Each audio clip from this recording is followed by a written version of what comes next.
So is it time to talk about it? Is it time for Steve Borthwick to go right now after the autumn internationals?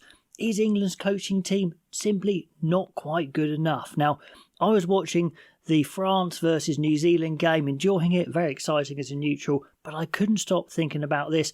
So this is the video I made. So apologies to France, New Zealand fans. I'm an England fan. I am going to do this sometimes. And I know there's been loads of comments in videos saying, yes, Steve Borthwick should go, but not everyone wants to comment. But I do urge you, if you're watching this video, please vote. I'll put a link down below for a Google form to vote. Is it time for Steve Borthwick to go after the autumn internationals? Nice and simple. Yes or no. If you're saying yes, then obviously his coaching team probably goes with him as well. But let's see some statistics. Let's see if we can get lots of votes and get an actual yes or no vote. And I'll bring that to you next time I do an England video. Now, I am very aware I don't want to be too negative, but also I've got to say how I feel, say what the evidence shows. I mean, Occam's razor says that the most simple explanation is usually the best one. And I think this is where we're getting to at the moment. And this video is supported by Sports News Blitz, bringing you great rugby journalism from aspiring writers. Now let's get into this evidence that the coaching ticket isn't quite good enough. I do lots of analysis on the players, and yes, there's certain players that aren't performing, strengths, weaknesses, all that sort of thing. And maybe England simply do not have the talent to compete at this level. That is something maybe we need to start thinking about. But I think as well, you have to keep on trying until you've exhausted your search for that talent that can win this big game. Now, what might be most worrying about the November internationals is that maybe we're going backwards a bit. In the summer versus New Zealand, we saw some promising signs of some layered attacks, some deception. But in November, if it wasn't for Marcus Smith largely creating something from nothing, we wouldn't have scored much at all. Okay, let's be fair. Look at some positives. Scrummaging. Didn't think I was going to say that. I thought England could get smashed against New Zealand, South Africa, two of the best scrums in the world. But Tom Harrison, the scrum coach, is going to be pleased, especially with the starting props of Genge and Stewart. And we do have good scrummaging hookers. George, Cowan, Dickey, they're good scrummagers and they've held their own.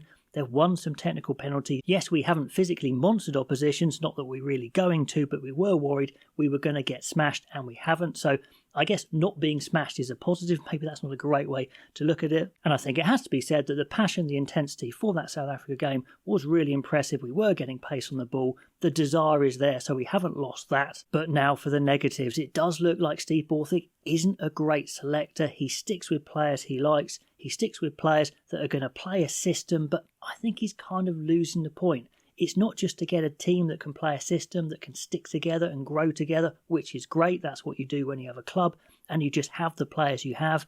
For England, you've got to keep searching for that talent, for that special. And I think he is settling for players that are good, they can do a job or thinks he can do a job, and they're just not quite good enough. Simple as that. He selected Tom Curry based on no form at all, and it wasn't that great. He tackled hard but didn't create a lot. Henry Slade, we know, has silky skills but offers very little physically. George Ford is probably just a little bit past it, and we know he offers nothing physically. JVP we saw in this game just probably doesn't quite have it at this level. Stewart has great strengths but also incredible weaknesses in defence.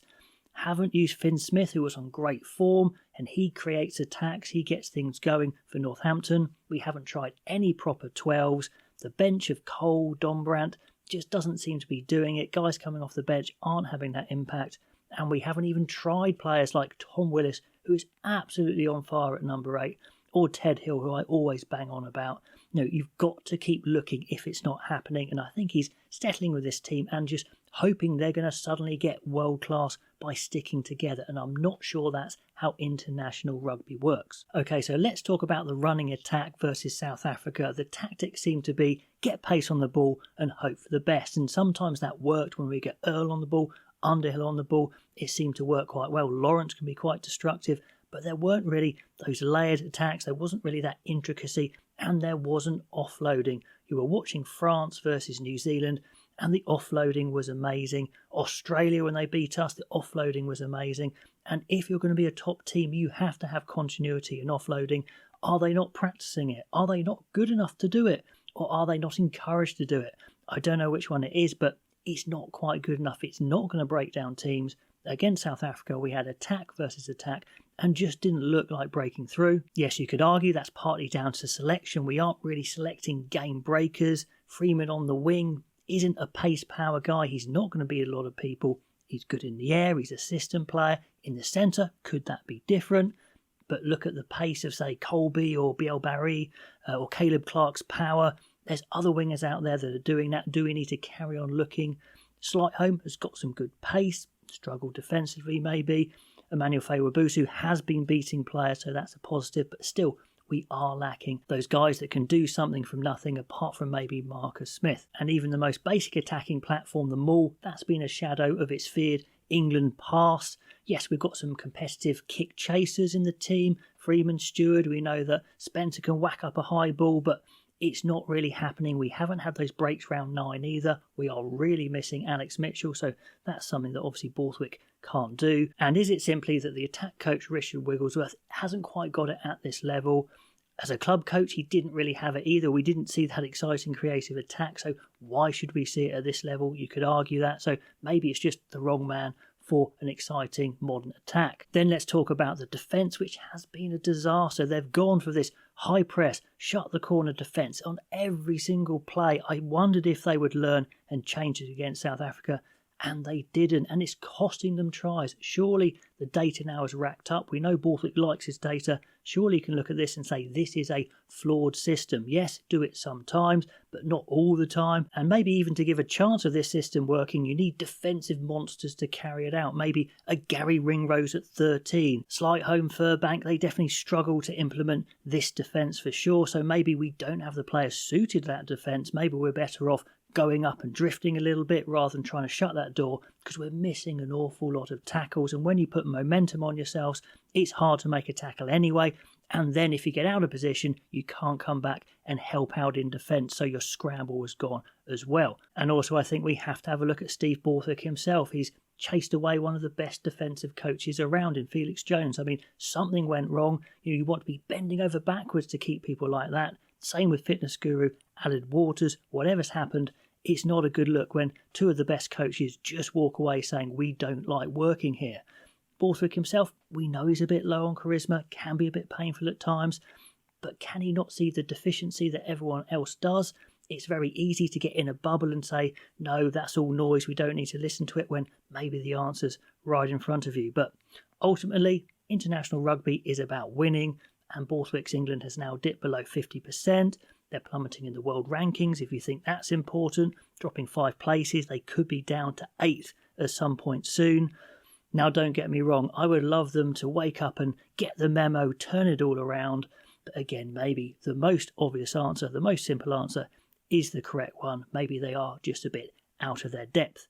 Now, if the RFU does decide to pull the plug, the question is, who replaces them? Is there anyone better out there? Now, England, they need a world-class coaching outfit, no doubt. I think they've got decent talent, not the top talent, so you need to have the best coaches to have a chance of winning.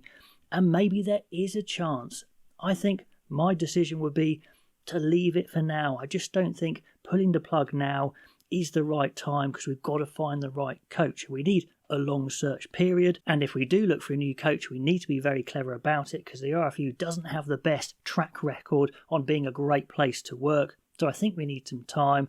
So I think it's a tough call, but the correct one would be to stay with Borthwick for the Six Nations. But if things still are this bad, I think maybe you do make the cut. You use the Lion summer to look for a new coach, maybe all the way till the end of 2025, and then by the Six Nations next year, hopefully you have a high-quality coaching team in place. But most importantly, what do you guys think? Please click on that link down below. Go to the vote. It's simple. There's one question. Should Steve Borthwick go right now after the Autumn Internationals? Yes or no? Let me know what you think. Love to know what those results will be. It's going to be so fascinating. Do like, do subscribe. That always helps. And I'll catch you next time.